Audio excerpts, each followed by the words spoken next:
Hello everyone and welcome back to TowerGate. It is TowerGate day number 981. 981, Monday, December the 9th, 2019. Thank you so much for tuning in. Okay, so yesterday, Sunday, was a hell of a fiasco with getting that video uploaded. It failed 3 times.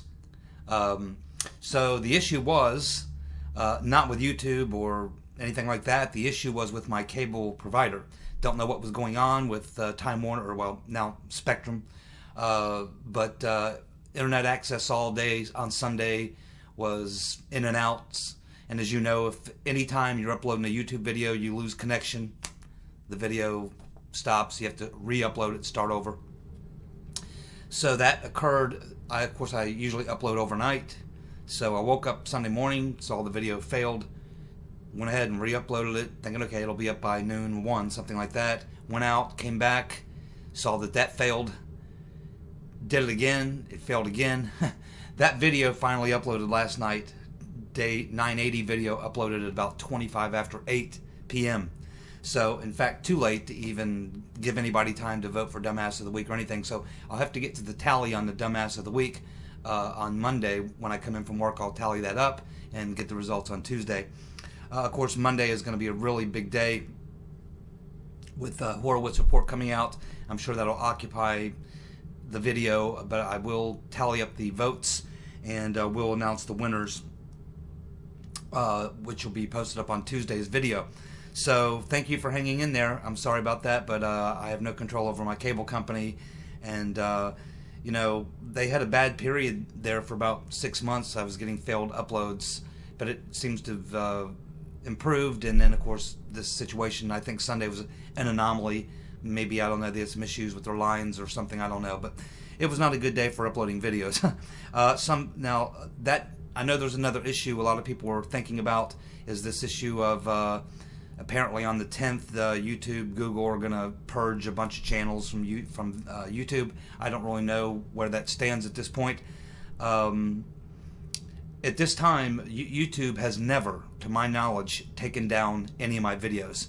Now, I am delisted with Google and YouTube because I do not run advertising on my videos. If you do not advertise on your videos, Google and YouTube have no use for you.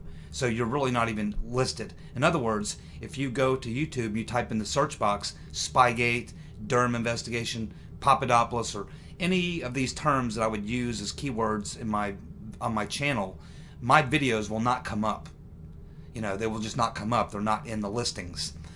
So people only hear about me from word of mouth. They stumble onto me by accident, or they're a regular subscriber to my channel and they are alerted when my videos come up, or they just know that I upload a video and they can type in TowerGate the Seeker and they'll find my video. So that already is an issue. Now, if something should happen and my channel should be taken down by YouTube, as I've already stated, look for me on BitChute. That is www.bitchute, that's bitchute.com. bitchute, bitchute.com. That is where you'll find me. I will still be under TowerGate the Seeker. Nothing will change. I do have an account set up there. About 2 years ago I set the account up when we thought something like this may happen once before. It didn't happen, so I never did anything with it. But that's where you'll find me. Now, it might be a 2 or 3 day lapse. If I'm taken down off of YouTube, it'll probably be a 2 or 3 day lapse, because last time I checked with BitChute, the way it works there, you set up your channel, then you upload a video, and then they review it, and then upon reviewing it, they give you the thumbs up. Okay, yes, you can have a channel here, and once they give you the thumbs up, you can go ahead and start uploading videos. So there might be a 2 to 3 day window. So if something should happen, I should be taken down off YouTube after the 10th. Give it a day or two, try BitChute, and you'll find me there at some point. So anyway, that is the plan. There's other platforms as well, and I would certainly look at those too. So thanks a lot, everybody, for hanging in there, and for all your comments and offers of help and everything else. I appreciate it, and we'll just keep moving on. Now, let's go ahead and get to the news of the day. Okay, so it looks like Attorney General Barr is now going on offense in a big way. This is a story that I don't even know if it's even being covered in the mainstream media, but AG Barr has indicted 8 people for illegal donations to the Demo Commies' largest Super PAC, Priorities USA.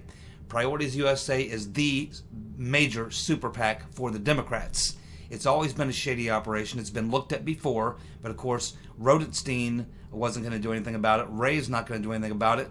Certainly, during the Obama years, we're not going to do anything about it because they were all benefiting from Priorities USA, but there's been a lot of suspicion around them for years. Now, it's important because they are the largest in terms of money that they bring in PAC, and they also really focus on Senate seats, Democrats, Senate seats, and also national elections. They were huge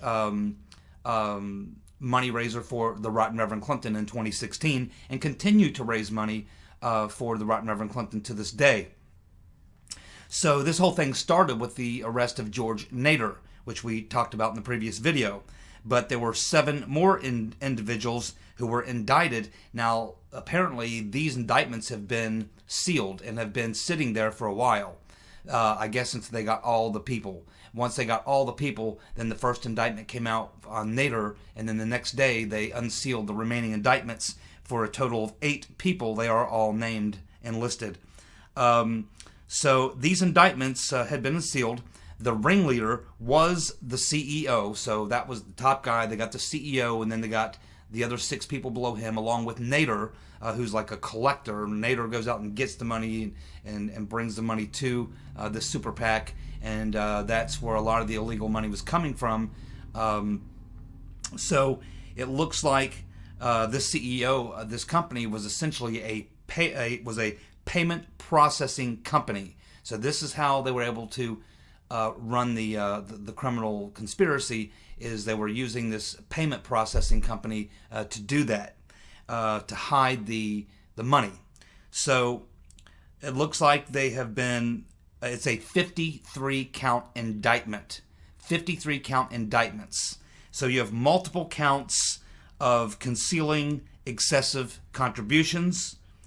You have multiple counts of conspiracy, multiple counts of conduit contributions, multiple counts of excessive contributions, multiple counts of false statements, multiple counts of filing false records, and obstruction. And remember, some of the names of the top Democrats that received money from this Super PAC would include, of course, the Rotten Reverend Clinton being the single largest beneficiary of these illegal campaign funds, right along with the bug-eyed fool Adam Schiff and other leading Senate Democrats, including Cory Booker, Kamala Harris, and others. So just about every Democrat in the Senate would have been a recipient of money from this group. So this is going to be devastating, absolutely devastating. An incredible move by Attorney General Barr, because he just took out this massive, remember, this was the single largest money bungler for Democrats, and particularly Democrats in the Senate. So this is at a time when they're already struggling with fundraising. This is certainly going to deal a blow. Now, I guess the next major question you have to ask is, are any of the recipients of this money facing any criminal liability? And I guess that's probably being investigated. It would depend on whether or not they knew about, the criminal activity. One of the reasons why they set up these super PACs is to protect these candidates so that they can get dirty money. So they probably don't know. Well, they do know. In theory, they know that they have a crooked, large super PAC getting money for them, but they get plausible deniability because they really don't know the details of the criminal conspiracy. They know it's crooked, but they're hands off. They just take the money and then claim ignorance. So you're probably not going to get anybody on the other side. I'm thinking maybe if they did have that kind of information, they probably would have indicted them as well. But it's possible that there could be a follow-up to this. I don't know. But anyway, AG Barr just delivered a devastating blow to the Democratic Party and to these people. And let's keep in mind, this the first indictment with George Nader. Nader was one of Uncle Bob the Executioner's star witnesses. And of course, we know that he's a convicted pedophile. He was charged with bringing a underage boy into the country, and I think he came from some other country than to Canada. I think Nader brought him from Canada into the United States and turned him over to various people for their sexual benefit, a young boy. So that is the type of character that we're talking about here of this individual, and you can assume that these other criminal conspirators are of the same ilk. And of course, we know who they donate to, people like the rotten Reverend Clinton. Just like Weinstein, just like Heinz, what's his name, Epstein, the whole 9 yards. Wherever you find pedophiles, crooked, nasty, crooked people, you will find the rotten Reverend Clinton close around. Birds of a feather flock together. Well, it looks like the Penguin has gone on CNN, and he is saying on CNN that a jury would convict Trump in 3 minutes flat, and that the Dems have a solid case against Trump.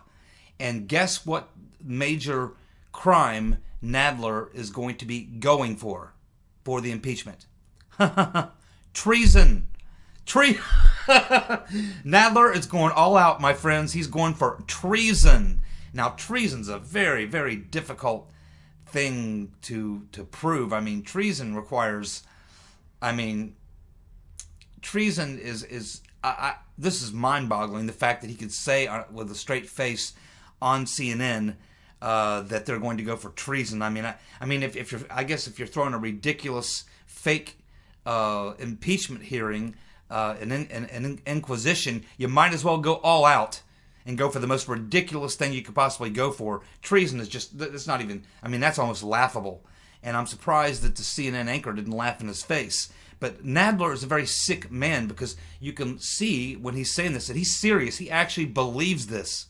He actually does believe this. The Penguin is nuts too. It's Trump derangement syndrome. It warps, so it does something to the brain of a Democrat, and it makes him crazy, stupid crazy.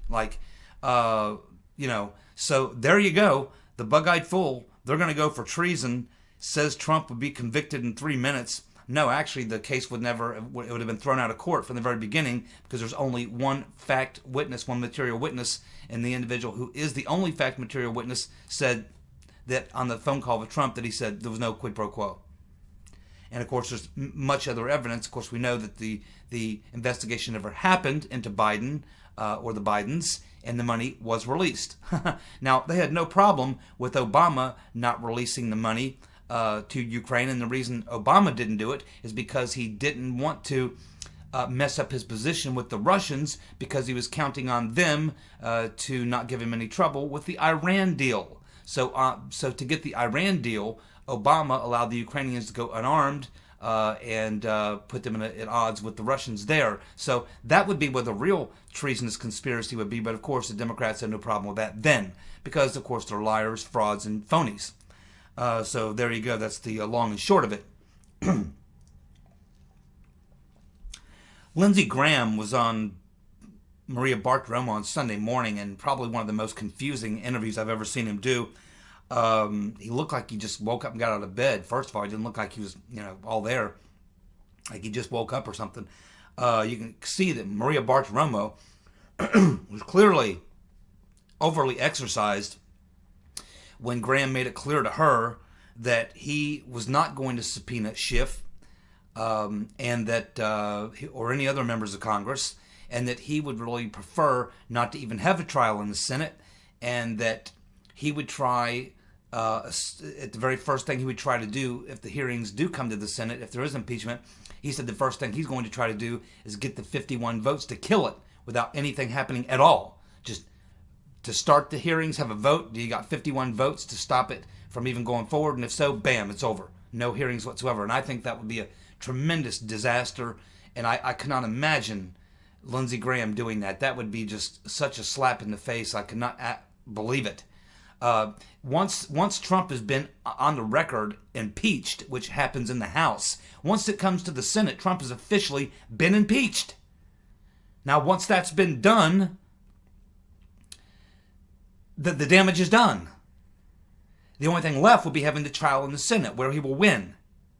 It's also where you get to actually expose the real criminal conspiracy in Ukraine with the Bidens. You get to bring in the whistleblower. You get to bring in Schiff. You get to bring in Chalupa. You get to bring in all the Bidens. You get to bring in all these people. You completely blow them away. You expose the whole plot. It's almost, as many people have said, including me, it's almost worth it to have Trump impeached just so that you can have this done in the Senate, so you can expose the whole thing. But Lindsey Graham doesn't want to do that. Why?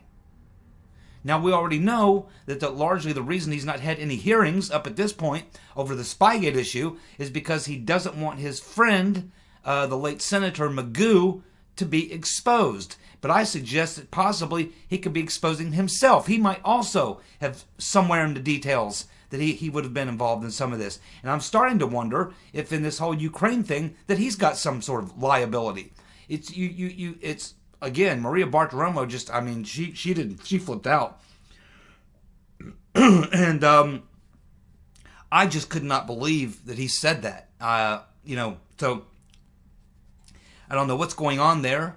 He is up for re-election this year, and I would think that this would play very badly, but he may be looking at polls in South Carolina. I don't live in South Carolina. I can't tell you what the makeup is there of the voters in South Carolina where Lindsey Graham stands, if he's got a comfortable cushion. Now, I don't know if he's worried about if he goes through with the impeachment trial in the Senate and does it correctly and exposes all kinds of things that hurts him with independence or something in South Carolina. But I'm sure that there's personal politics involved in the decision by Lindsey Graham. Certainly personal politics. Probably the politics of both he and McCain also were very close and traveled to Ukraine several times, and they also were buddy-buddy with Poroshenko as well. I'm wondering if Graham is worried that his activities in Ukraine, along with Senator Magoo, will somehow be dredged out in these hearings, and that's why he does not want them to happen.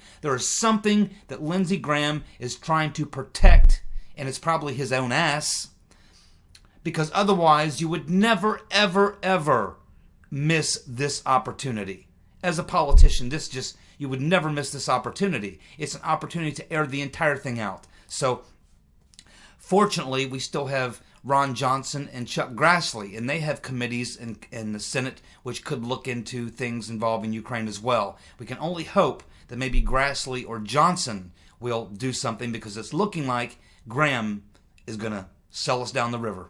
That's what it's looking like now. And of course, we're going to have to watch him when he has Horowitz in there on Wednesday, because he's going to have Huckleberry Horowitz in to talk about the investigation, the IG report, and let's see if Lindsey Graham actually does a good job or if he pulls his punches with Horowitz. We're going to know a lot about Lindsey Graham here in the next week or two about whether or not this guy is as slimy as he appears to be. We're going to find out a lot about Lindsey Graham in the very, very short future here. We also had Ted Cruz going on with Chuck Todd, Sleepy Eye Chuck Todd, and one of the primary issues discussed, well, two really, the Ukraine issue and the impeachment. And of course, Ted Cruz just absolutely blistered Chuck Todd. And Chuck Todd still lives in conspiracy theory land. He's clearly a mouthpiece for the Democrats, obviously. But Cruz lit him up. I mean, you got to admit. I mean, you like Cruz, you don't like Cruz. I'm not a huge fan of Ted Cruz, but he's a smart guy. And you get into a debate with Ted Cruz, he's pretty good at organizing his thoughts, laying out his case, and he doesn't let you push him around. He is very forceful. And so he gave Chuck Todd everything he could handle, and quite honestly, kicked the crap out of Chuck Todd. And he didn't back off at all on letting Chuck Todd know that, no, there is a Ukraine conspiracy, and he went through the whole thing. And he did a very good job. So tip of the hat to Ted Cruz for taking it to Chuck Todd. And he is also in that Senate Judiciary Committee, so we can expect to hear, hopefully, Ted Cruz will do an admirable job with Horowitz and with the impeachment issue. it looks like Nunes he was also on Maria Bartiromo, and he said that yes, he is getting with his lawyers now. They are going to take some kind of legal action against the bug-eyed fool, the pencil neck geek Adam Schiff for brains, for that stunt he pulled releasing those phone records. And I think that there's even more to learn about that. And there's even now people saying that it's possible that Christopher No Shit Sherlock Wray would have been aware of that, and that he would have allowed that to happen, or possibly participated in making that happen. And if that's the case, then they need to drag Christopher Wray's ass in there and grill him good. In fact, I would be perfectly happy if No Shit Sherlock Christopher Wray were to get the boot tomorrow. I never liked his nomination in the first place. He's a horrible FBI director. He's the cover-up man. And I expect that he and Huckleberry Horowitz are going to do their very best to cover up the crimes of the deep state. We just have to hope that AG Barr does not let them get away with it.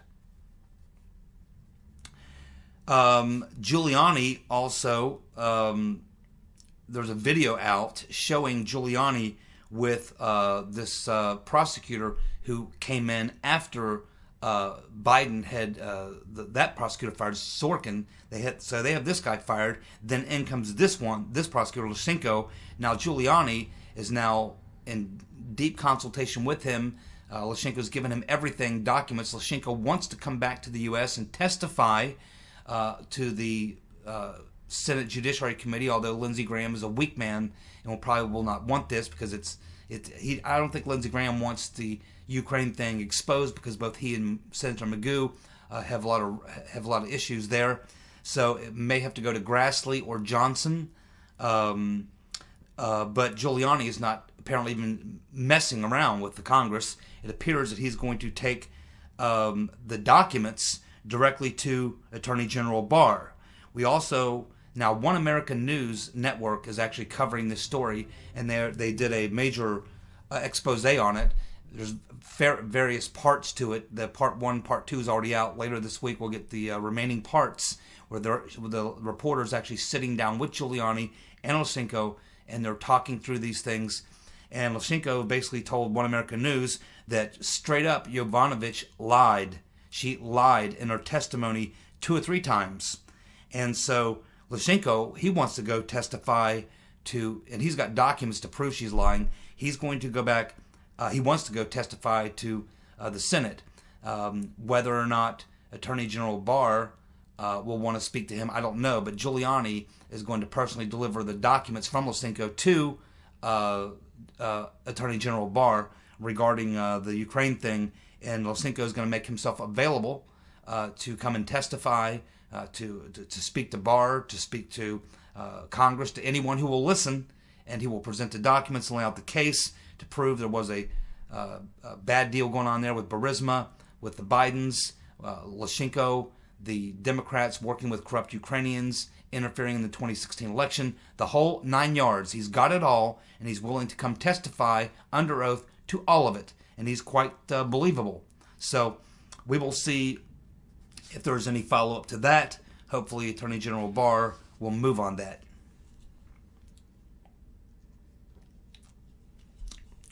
Well, it looks like the infighting is now breaking out inside the field of the Democrat primaries, because now the field's getting smaller, the real estate's getting much tighter, the vote counting is really getting serious, and the primaries are coming up. So now it looks like the first major face-off is occurring between Booty Boy, that would be Buttigieg, Buttigieg, as Trump says, Buttigieg, between Buttigieg and Warren, Hiawatha.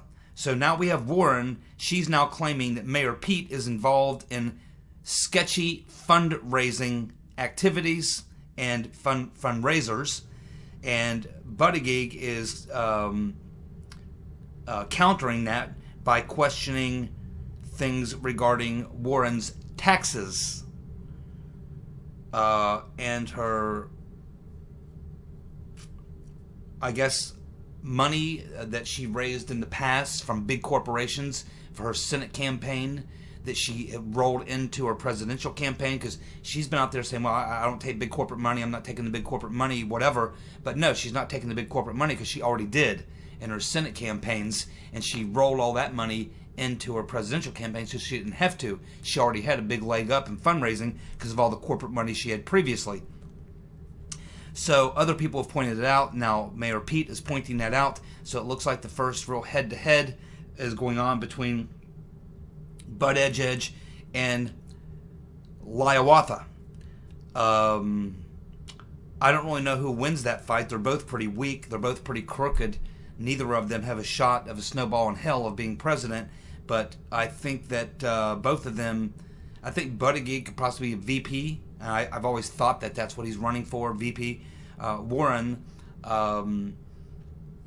she's been dropping. I mean, she hit her high point and she's fallen back now. And that may be why she's gone on the attack, is because she's gone from the 22, 23% back down into the 16, 15, 16, 17%. So she's gone back to achieving equilibrium. She doesn't appear to have benefited from Kamala Harris dropping out. And so not sure where them votes are going to go, but they appear to be going to Biden. So, we'll have to see how this plays out, but we're less than 2 months away from the primaries and the voting to actually begin. I think the field is going to be thinned out pretty quickly, although the Rotten Reverend Clinton has a brokered convention strategy, and that would require keeping at least 3 people who can score in the high teens, low 20s into the race to not allow anyone to get 51%. So I would think that the Rotten Reverend Clinton, if any one of these 3 or 2 of these 3 start to dip too much, she will through her surrogates try to beat them back up to make sure that no one can capture a clear majority. That would be Biden I would be speaking of. And the Rotten Reverend Clinton really needs for Biden to get beat, to get knocked out. She doesn't want him in at the same time because they're fighting for the same territory.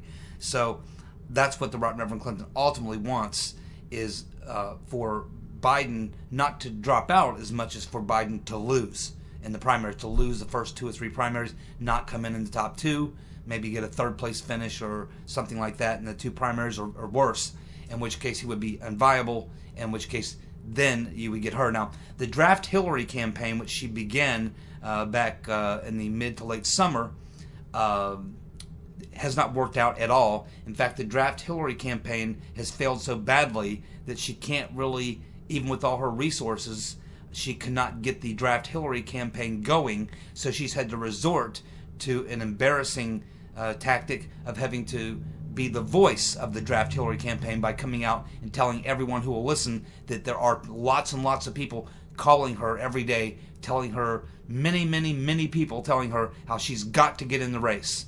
So even that she could not get the fake Draft Hillary campaign going, so now she's doing the fake Draft Hillary campaign. She is the only one now. There's no one else really out there in any large numbers that really want to come out and say, yes, we need to draft Hillary. So now she has to come out herself and say, oh, everybody is trying to draft me. I'm being drafted. Really?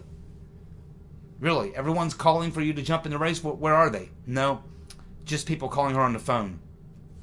So the Draft Hillary campaign has failed massively. She's in such an embarrassing situation now that she has to actually be the Draft Hillary person, which is, when you're saying everybody else is telling you have to run and you're the one saying it, you probably don't have a real strong grass movement going on at all.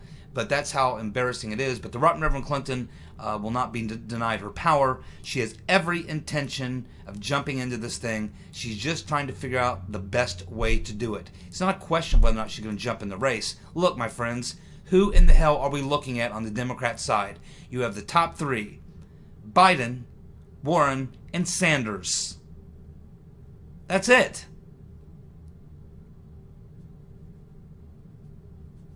That's not going to work. Biden, Warren, Sanders. It's not going to work. The Rotten Reverend Clinton knows this.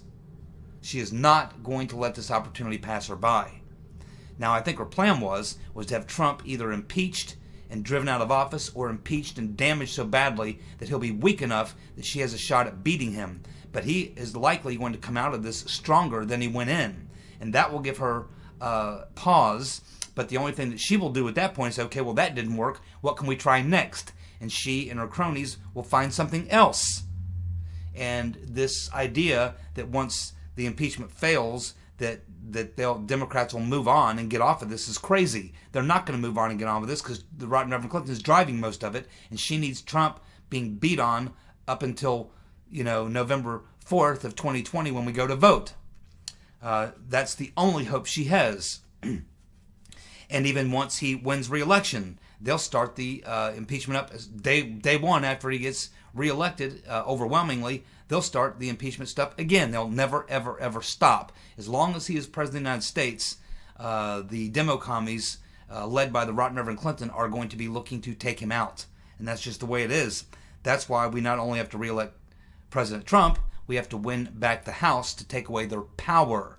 If we can take away their power, and then we have to hold on to the Senate, and we have to take back the House, and we have to re-elect Trump. If we do that, at least we can neuter the Democrats so they'll be nothing more than a nuisance in the future.